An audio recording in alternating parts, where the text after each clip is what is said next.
BBOR Black Box Online Radio, coming to you from West Virginia. Black Box Ned 88 on Instagram for the bonus podcast. And just a couple quick announcements before we begin. The first thing that I would like to say is that we did a very successful AMA, that's an Ask Me Anything yesterday, where I read off your questions and comments and we had a discussion on the material. And that was mostly focused in on some of the material related to the Zodiac Killer, which we talk about on this channel. And I really wanted to do a part two to that where we're going to be going into some other subjects. So if anybody has any material on any subject, fair game, we will be doing a future part two at AMA for the month of November. So you can drop that in the comments section below. And if you're listening to this at a future date, please feel free to drop any questions in the comments section. And perhaps we will get to it in the future, or just maybe turn them into some type of up and coming episode. It might be a new project that we can look into. But today we're going to be talking about the Watts family murders, Chris Watts and the murder of Shanann Watts and his daughters. I got back into this one because I was on Stephanie Harlow's channel watching her videos about the Missy Beavers case, which we talked about recently on this channel, Black Box Online Radio. And I heard from her that there was a new Netflix special out on the Watts family murders, and it is called American Murder: The Family Next Door. And I had the chance to watch it a couple days ago, and I really like to discuss material like that the day of. Like, I mean, I saw this about 3 days ago, and I really think it's best, if I, for example, were to watch the documentary and then immediately talk about it to you guys. But I hope that everything will still stay fresh in my mind because you would be surprised, even 3 days afterwards, you can get a little bit rusty on some of the details. But to help us out, I have a New York Times article here that is going into some of the more detailed things. And this one is called What to Know About Christopher Watts and American Murder, and it is written by an individual named Christina Morales. And when I was looking for this one online, I wanted to find this particular article, but I found that the New York Times was all over this case, and they were talking so much about Chris Watts, and they just had article after article that had been posted, and a lot of YouTubers were even talking about that, how they were frustrated with the amount of attention that the Chris Watts case was getting, in the sense that they really felt that there was a certain sense of sensationalism that was going on in the media with this particular issue. But it's a very emotional story, and I would have to say that. So, I mean, I definitely would have to agree that it definitely does get to people's emotions. But what we can say about this one, if we're just going to have a very quick introduction, Chris Watts, of course, was convicted of murdering his pregnant wife and his two daughters, and they made this recent Netflix special about him. But let's just go right into the first paragraph of Christina Morales' article, once again from the New York Times. One day after killing his pregnant wife and two daughters, Christopher Watts gave a TV interview from his porch in Frederick, Colorado, begging them to come home. The haunting interview, recorded as an all-hands search effort combed the area for his missing family members, helped ignite nationwide interest in the case, which is the subject of the new Netflix documentary. A lawyer from the Office of the Colorado State Public Defender, which represented Mr. Watts when he pled guilty to murder in November 2018, declined to comment on the documentary, which touched off a new wave of fascination with the grisly murders.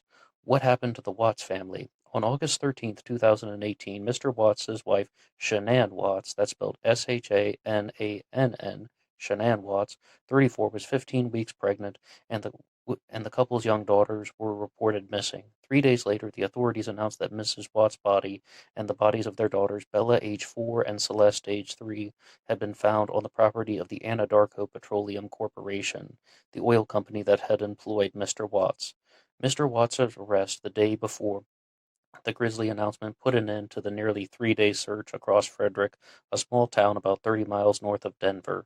The 20-person Frederick Police Department worked around the clock, and the search effort eventually grew to include the Colorado Bureau of Investigation and the FBI. So that all took place in a very short time frame. And there was a previous documentary out there that was made about Chris Watts. It was available on YouTube that I saw back in 2019. And that one really was all about primary source material. They really wanted to use just things that were taken from security cameras, things that were taken from the courtroom. There was just a whole lot of security footage and real firsthand sources, and it was all put together in a very storytelling way, if that is any type of adjectival retelling of it. But what we can say about this one is, I used to describe Chris Watts as the world's most selfish murderer because he had such a good setup with his family. But a big issue with Chris Watts is that he was also having an affair, and it really just became, what was the driving force? What was the issue? And what was the reason why all of this happened? And I think that's something that seems so puzzling to people because somebody like Chris Watts was, well, there are a few motivations that we can talk about for that, but the biggest thing to say is I'm not a psychic, I'm not a mind reader or anything like that. And on the first episode that we did on the Chris Watts case, as we said, called Post Selfish Murderer, I would like to give a big shout out to YouTube user Emily Ann Madison, who has a comment that we can read off here. I don't think Chris Watts did this because he didn't want to pay child support. I don't think the children were killed at the home. And that actually is, I misspoke in the first one. Yes, most definitely the children were killed at the closer to the Anadarko Oil Corporation site. That's just a detail that Emily corrected me on after the first episode. I don't think the children were killed at the home. What he did was horrific and unexplainable. However, I do think the anticipation of a more exciting life with a girlfriend who made him feel great with no responsibility was the motive. The feeling of being trapped with a pregnant wife caused anger and resentment. It was anger. He didn't want another child. I believe the children were killed at the site. It is so disturbing and upsetting, but we still keep trying to learn why. It is difficult to understand the minds of killers. And that's why I often refer to Chris Watts as the world's most selfish murderer, because what I can say about this is that, I mean, I think she has hit a lot of things right on the head talking about the motivation for that. And if you go through some of the other material, they'll talk about building financial pressures, even though they did have a house, even though they did have like the truck and the car. They had a lot of things going, and they had a new baby on the way. It almost seems like an all-American family. And somebody like Chris Watts was really going down the pathway of, well, just experiencing some financial hardship and also a looming divorce if he chose to divorce his wife and leave her for his new girlfriend. So that was also something that would have tied into that. And there's a big thing that we can say about that in just a second, but I think that we should also read off a response to Emily's comment on the first episode, and this is from We've Got the Power, Let's Use It. That's the YouTube username, and it says, "For a girlfriend? Question mark. Really? Three question marks. Or was this for his mother who hated Shanann for years? Cindy's hatred for Shanann intensified just a few weeks before Chris killed Shanann and the kids." So that's another comment and motivation. And then Emily Ann Madison actually responded by saying, "Yes, I don't believe the children's deaths were over child support," and that was her whole claim. But I mean, as we said, looming financial hardship, that is one thing. I mean, Emily might not accept it, but I definitely think that it's something that people would think about. And also the whole concept of wanting to live a more exciting life. I mean, as she said there, that in that point, I am in 100% agreement. But Dr. Todd Grande once made a video when he was talking about how um, there are motivations that people would use to commit this type of filicide, this type of murdering an entire family. And the reason there's one concept out there called immortalizing, where it's like somebody, well, I think to get an introduction into that, we can just have a comment that is written to us from an individual named Canuck, who responded to a different upload that we did on Chris Watts called Psychological Reason Why. Some people say their family is better off in heaven, where they will live forever. Others want to protect their own reputations. Others want their own bad reputations to live forever. Chris is not that. There are common features in family killers: money troubles, having an affair, preschool children, white in their 30s, and they most often kill their families in August! Exclamation point. This is from a recent forensic profile study in the UK. Chris wanted a do-over. They are not always psychopaths, but yes, Chris has many psychopathic traits.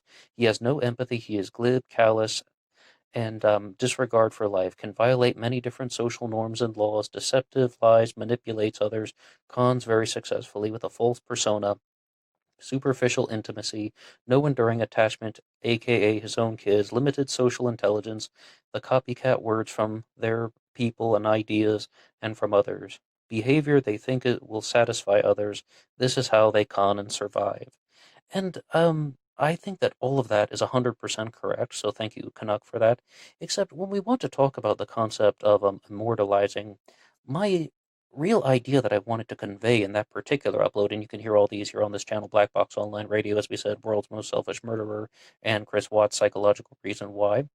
What I really wanted to convey was that I believed that Chris Watts was somebody who was thinking that if there is any type of empathy, it's just that all right, this is my family. It's never going to be good again. Things will never be good. They will never get better than this. The best thing that I can do for my kids is just to end things now. The best thing I can do for my wife is just to end things now. The kids would either grow up in a broken home with financial troubles, their lives are going to be miserable, and more importantly, in the mind of Chris Watts, his mind would be miserable. And I heard an episode of the Forensic Files podcast earlier this year. I listened to the Forensic Files podcast a lot, and it almost took those words right out of my mouth. The stuff that you could hear in that upload, Chris Watts' Psychological Reason Why, but it's talking about a completely different case. Somebody is saying the exact same thing, that a man murdered his family because of just that very reason, thinking my family is never going to be good again. Either I'm going to be miserable and I'm going to be spreading misery throughout my family if I stay with them, or they're going to be growing up in a broken home where there's going to be financial hardship on both sides and everything will be destroyed. I think it's all of these, really. And that's a big point that we have to recognize in the true crime world. We do not have to isolate one single factor. I mean, the mistress, and I shouldn't even say the mistress, the other woman in Chris Watts's life.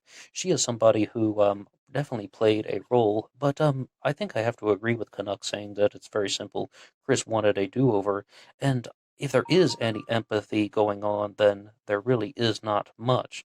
And I think that that is like absolutely obvious in the sense that Chris Watts would have murdered both of his daughters, and in the first documentary that I had watched last year, I remember the most chilling part is when he was describing dropping one of his daughters into the area at the oil site that we mentioned. He worked for the Anadarko Petroleum Corporation, right? And dropping one of his daughters into the oil well and then dropping another one into the into a different oil well and saying, "Oh, I thought it wasn't as deep by the way that by the sound of the splash." They're saying these are his daughters, for goodness gracious. But what I would like to do now is to go on to a different article from the New York Times called "Chris Watts Describes Killing His Wife and Daughters in Chilling Confession."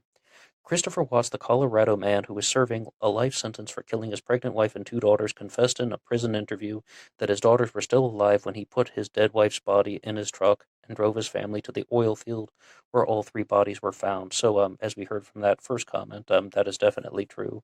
And what I can say, that's absolutely horrific. The kids are riding in the truck with him for 45 minutes, and I believe in the Netflix special they were talking about how one of well just that Chris Watts was saying that they didn't really put up much of a fight or resistance when he was murdering his daughters. Absolutely sickening.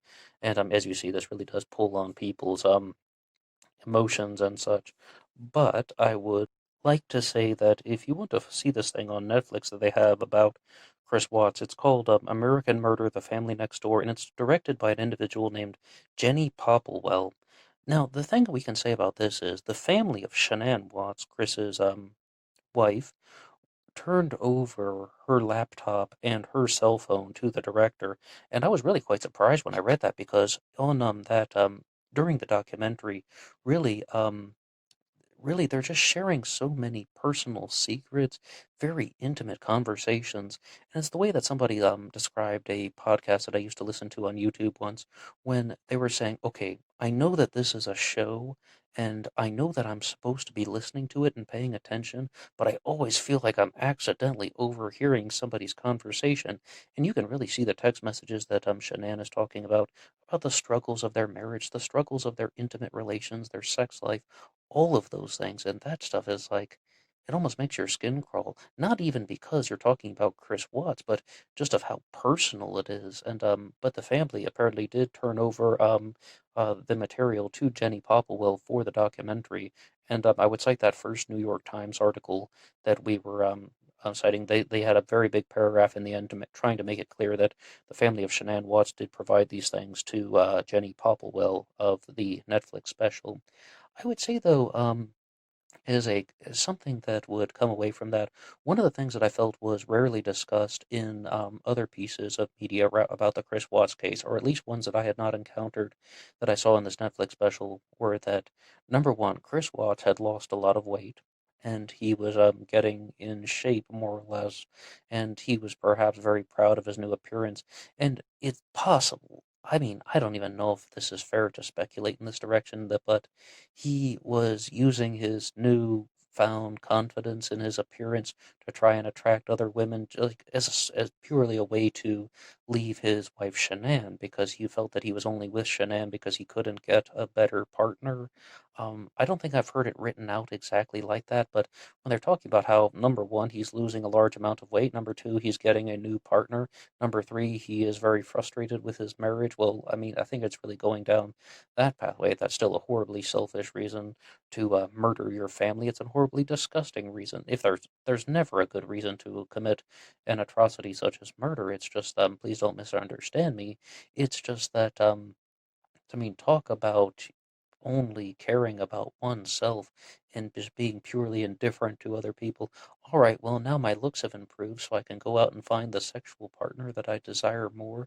Utterly ridiculous. That's nonsensical. It's pathetic and disgusting. And that's really what happens with Chris Watson. You can hear some of the interviews that he has done on YouTube where he is just like laughing and giggling about these events. And I mean, you heard some of these things that we read off, like that comment from Canuck saying that he is just someone who is really not very.